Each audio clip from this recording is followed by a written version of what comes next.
কে রাজ্য থেকে উৎখাত করার লড়াই, কিন্তু সে লড়াই সফল হবে না যদি তৃণমূলকে উৎখাত করার লড়াইটাকে আপনি কম গুরুত্ব দেন। দুটো একসাথেই লড়তে হবে। এই দুই দক্ষিণপন্থী শক্তি এরা পরস্পরের সঙ্গে বোঝাপড়া করে চলে, দুজনেই সাম্প্রদায়িকতার বিষ বাষ্পকে ব্যবহার করে, প্রতিযোগিতামূলক সাম্প্রদায়িকতায় বিশ্বাস করে। হিন্দুর ভোট ওই দিকে, মুসলমানের ভোট এই দিকে, মাঝখানে কিছু পড়ে থাকবে 7%, ওটা লাল ঝান্ডার। এই জিনিস আর হবে না, এই জিনিস আর হবে না। এবার আমরা এই লড়াইটা আরো বৃহত্তর আকারে করতে চাই, সব মানুষকে সাথে নিয়ে করতে চাই। সব গণতান্ত্রিক শক্তি, ধর্মনিরপেক্ষ শক্তি আমরা ঐক্যবদ্ধভাবে তৃণমূল বিজেপির এই অপশাসনের বিরুদ্ধে রুখে দাঁড়াতে চাই। তারই একটা গুরুত্বপূর্ণ ধাপ 26 তারিখের ধর্মঘট। তখন তৃণমূল কংগ্রেসের পক্ষ থেকে একটা কথা বলবার চেষ্টা হচ্ছে যে কর্মনাশা বন্ধ। আমিও আপনাদের বলতে চাই যে 26 তারিখে ধর্মঘট হলে 3টে কৃষি আইন প্রত্যাহার করে নেবে, শ্রম আইন বাতিল করে যে শ্রম কোড লাগু করার চেষ্টা হচ্ছে তাও বাতিল হয়ে যাবে, জিনিসপত্রের দরদাম কমে যাবে, আমাদের কাজ পাওয়ার দরজা খুলে যাবে, সকলের জন্য 10 কেজি খাদ্যশস্য মাসে দেওয়ার ব্যবস্থা হবে, কিংবা যারা আয়কর দেয় না তাদের জন্য 7,500 টাকা প্রণোদনা হিসাবে দেওয়া হবে, সেটা নাও হতে পারে। কিন্তু ধর্মঘটকে সামনে রেখেই যে 2 মাস ব্যাপী যাদের জন্য ধর্মঘট, তাদের মধ্যে আমরা প্রচার করছি দেশ বাঁচানোর লড়াই, এটা রাষ্ট্রায়ত্ত ক্ষেত্রকে বাঁচানোর লড়াই, এটা রুটি রুজিকে রক্ষা করার লড়াই, এটা জিনিসপত্রের দরদাম কমানোর লড়াই। এটা এই লড়াইয়ে কত বেশি সাধারণ মানুষ সামিল হবেন তার ভিত্তিটা তৈরি হবে, কারণ আরো বড় লড়াই আমাদের সামনে অপেক্ষা করছে। ধর্মঘটে কিছুই হয় না, আমি তৃণমূলীদের স্মরণ করিয়ে দিতে চাই। নরেন্দ্র মোদী কয়লা খনি নিলাম করার জন্য দিনক্ষণ ঠিক করে ফেলেছিলেন। আমাদের দেশে যারা কয়লা খনিতে কাজ করে, প্রায় 5 লক্ষ কয়লা খনি শ্রমিক নিশ্চিদ্র ধর্মঘট করলো, আর নরেন্দ্র মোদীদের কয়লা খনি নিলাম করার ডেটটা পিছিয়ে দিতে হলো। নভেম্বরে করার কথা, না এখনো উচ্চবাচ্য করছে না। ধর্মঘটে কোনো কাজ হয় না। যারা বলছেন কেন ধর্মঘট, আমি তাদের বলতে চাই এই কেন কথাটা আপনারা শুধু ধর্মঘটের ক্ষেত্রে কেন বলছেন? আপনি বলুন কেন এসএসসি হয় না, কেন টেট হয় না?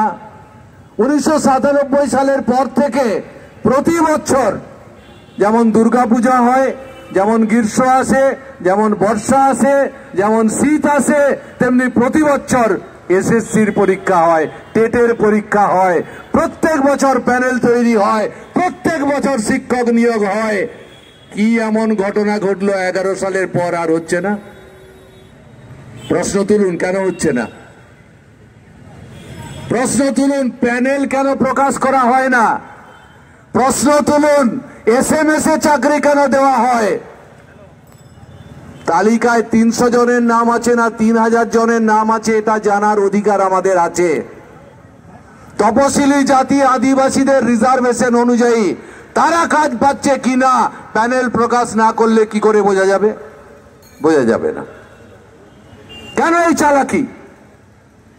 কেন আদিবাসী ছাত্রছাত্রীরা হোস্টেল থেকে বাড়ি ফিরে যাচ্ছে?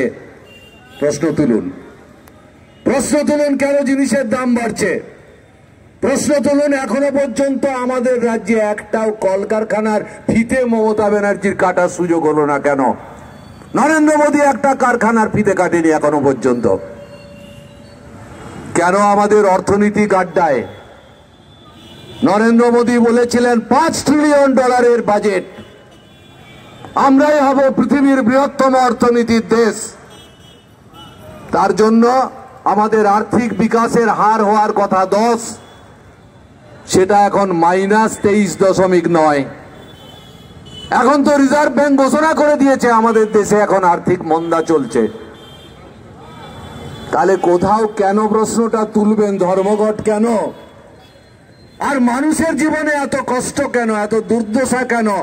কৃষক ফসলের দাম পায় না কেন? কৃষককে আত্মহত্যা করতে হচ্ছে কেন? পরিযায়ী শ্রমিক আত্মহত্যা করছে কেন?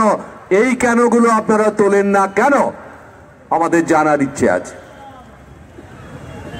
শুধুমাত্র ধর্মঘটের বিরোধিতা করার জন্য এইসব কথা আপনারা বলছেন। ধর্মঘট তো আমাদের আইন সিদ্ধ একটা অধিকার। পৃথিবীর একটা দুটো দেশ ব্যতিক্রম বাকি সব দেশে শ্রমিক শ্রেণীর ধর্মঘট করার অধিকার আছে, আমাদেরও আছে। প্রতিবাদ কিভাবে হবে? এত অন্যায়ের প্রতিবাদ কিভাবে হবে? রেল বিক্রি হয়ে যাচ্ছে, খনি নিলাম হয়ে যাচ্ছে, পেট্রোলিয়াম কোম্পানি বিক্রি করে দিচ্ছে, বিমান বিক্রি করে দেওয়া হচ্ছে। একটার পর একটা আমাদের দেশের সম্পদ, রাষ্ট্রায়ত্ত ক্ষেত্র, রাষ্ট্রায়ত্ত শিল্প সংস্থা সব বিক্রি হয়ে যাচ্ছে। কই কেন প্রশ্নটা তুলছেন না কেন? এতদিন তো লকডাউন ছিল। লকডাউন মানে কারখানা বন্ধ, লকডাউন মানে 15 কোটি লোক কাজ হারিয়েছে, লকডাউন মানে পরিবহন এখনো স্বাভাবিক নয়, লকডাউন মানে আমাদের ছেলেমেয়েরা স্কুল কলেজ ইউনিভার্সিটিতে যেতে পারছে না। সে তো ধর্মঘটের থেকে বেশি কর্মনাশা। কিন্তু করোনা সংক্রমণ রুখে দেওয়ার জন্য সরকার যে ব্যবস্থা নিয়েছে আমরা তার সঙ্গে সহযোগিতা করেছি, কিন্তু সরকারের যা করণীয় ছিল সে কাজ সরকার করেনি। তিনটে তো কাজ।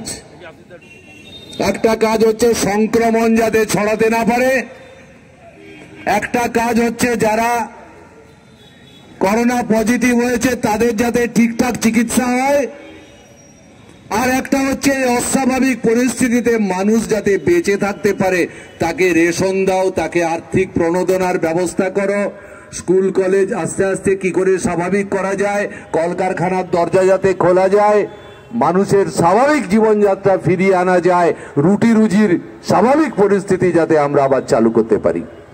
কই সেদিকে তো নজর নেই। তবে বাবলু আপনাদের কাছে সঠিকভাবে বলছিলেন এখন আদিবাসীদের প্রতি দরদ দেখাতে হবে, তাই আদিবাসীদের ঘরে দুপুরে 5 মিনিট টাইম দেবে, কলা পাতায় সরু চালের ভাত।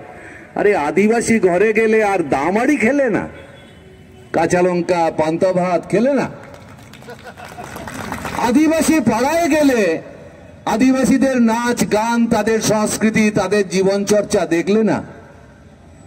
আদিবাসী বাড়িতে গেলে আর এই তৃণ সরকার কেমন তাদের ওখানে সুলভ শৌচাগার করেছে একবার উকি মেরে বাথরুমটা দেখলে না।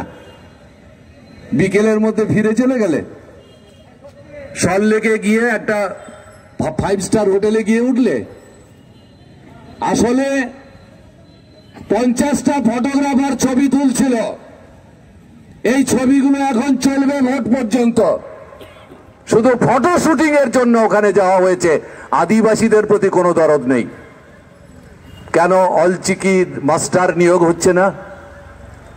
কেন আদিবাসী ছেলেমেয়েরা হোস্টেলে থাকতে পারছে না, বাড়ি ফিরে চলে আসছে?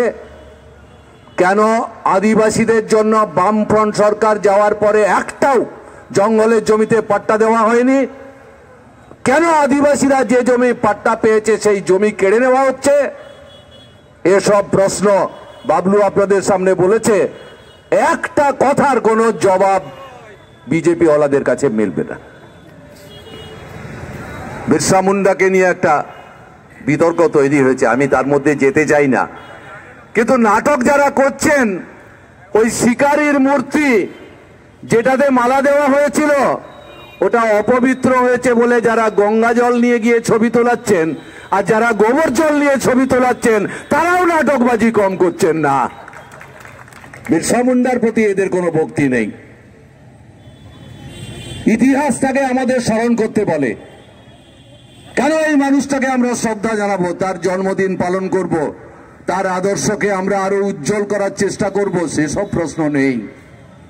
গিমিক নাটক ভোটের জন্য কতটা গরিবকে বিভ্রান্ত করা যায়, গরিবের ভোট কত সহজে দুই ফুল ভাগাভাগি করতে পারে, গরিবকে কত সহজে বোকা বানাতে পারে, গরিবকে কত সহজে লোভ দেখিয়ে কিংবা পুলিশের ভয় দেখিয়ে দাবিয়ে রাখতে পারে, তার চেষ্টা চলছে।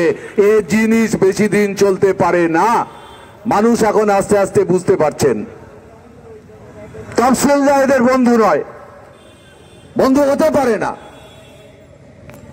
এরা লাল ঝান্ডা নিয়ে লড়াই করতে করতে মানুষের মতো মেরুদণ্ডটা সোজা করেছিল বাম সরকার ছিল যখন। জমির লড়াই, মজুরির লড়াই, অধিকার প্রতিষ্ঠার লড়াই, শিক্ষার জন্য লড়াই, স্বাস্থ্যের জন্য লড়াই। এই গরিব তফসিলি আদিবাসী কাঁধে কাঁধ মিলিয়ে পায়ে পা মিলিয়ে মিছিলে হেঁটেছেন আর তাদের একটার পর একটা দাবি আদায় করেছেন। আর এগুলো সব এখন কেড়ে নেওয়া হচ্ছে, একটার পর একটা কেড়ে নেওয়া হচ্ছে। আমি আমার কথা শেষ করব, সূর্যোদয়ের কথা শোনার জন্যই আপনারা অপেক্ষা করছেন। শুধু একটা কথা আপনাদের কাছে বলি, তৃণমূল কংগ্রেস এখন আর কিচ্ছু করতে পারবে না। রাতে ঘুমোতে পারছে না, দলটা থাকবে কিনা তার নিশ্চয়তা নেই। কতখানি ভয় পেলে একটা মুখ্যমন্ত্রী অমিত শাহের বেটাকে ফোন করতে পারে? আতঙ্কগ্রস্ত, বিকারগ্রস্ত ভদ্রমহিলা রাতে ঘুমোতে পারে না। তৃণমূলকে এখন চিতাঘাটে বেঁধে নদীঘাট নিয়ে যাওয়ার সময়। এ তৃণমূল জিতবে না, স্বয়ং অপরাধ এসে তৃণমূলকে বাঁচাতে পারবে না। আমি তৃণমূলের নেতাদের কারো মুখে হাসি দেখতে পাইনি, মুখ শুকিয়ে গেছে, আমসি হয়ে গেছে মুখ। এ তৃণমূল জিতবে না, এ তৃণমূল লড়বে না। এই তৃণমূল বিজেপির বিরুদ্ধে লড়াই করার মতো ক্ষমতা নেই। তৃণমূলের বহু নেতা এক পা তৃণমূলে আর এক পা বাড়িয়ে আছে অন্য কোন দলে যোগ দেবে তার জন্য। লড়াই হবে বিজেপির সঙ্গে আমাদের। যে বিজেপি দেশ ভাঙছে, যে বিজেপি দেশ বিক্রি করছে, যে বিজেপি দাঙ্গা লাগাচ্ছে, যে বিজেপি গরিবের মধ্যে অনৈক্য তৈরি করছে, যে বিজেপি মানুষের বেঁচে থাকার লড়াইগুলো দূরে সরিয়ে রেখে কখনো পাকিস্তানের জুজু দেখাচ্ছে, কখনো চীনের জুজু দেখাচ্ছে, কখনো না রাম মন্দিরের ভাওতা করছে, এ বিজেপি কখনো দেশের ভালো করতে পারে না। এই বিজেপির সঙ্গে লড়াই, আরো বেশি মানুষকে সংগঠিত করে বিজেপির বিরুদ্ধে লড়াই, সে লড়াই আমাদের করতে হবে। বিজেপির এক নেতা পরশুর আগের দিন বলেছেন যে আমরা ঠিক করেছি বাংলাকে গুজরাট করবই। মাথাটা গেছে, মাথাটা গেছে এই কারণেই আমাদের দেশ স্বাধীন করবার জন্য যারা আন্দামানের সেলুলার জেলে ছিল, বিজেপি নেতাদের বলবো গিয়ে একবার নেম প্লেট গুলো পড়ে দেখুন। 100 জনের মধ্যে 80 জন বাঙালি, একজনও গুজরাটি নেই, একজনও গুজরাটি। আমাদের দেশে যতজন নোবেল প্রাইজ পেয়েছে, সে সাহিত্যে হতে পারে, সে বিজ্ঞানে হতে পারে, সে অর্থনীতিতে হতে পারে।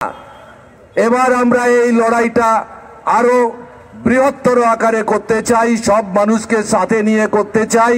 সব গণতান্ত্রিক শক্তি, ধর্মনিরপেক্ষ শক্তি আমরা ঐক্যবদ্ধভাবে তৃণমূল বিজেপির এই অপশাসনের বিরুদ্ধে রুখে দাঁড়াতে চাই।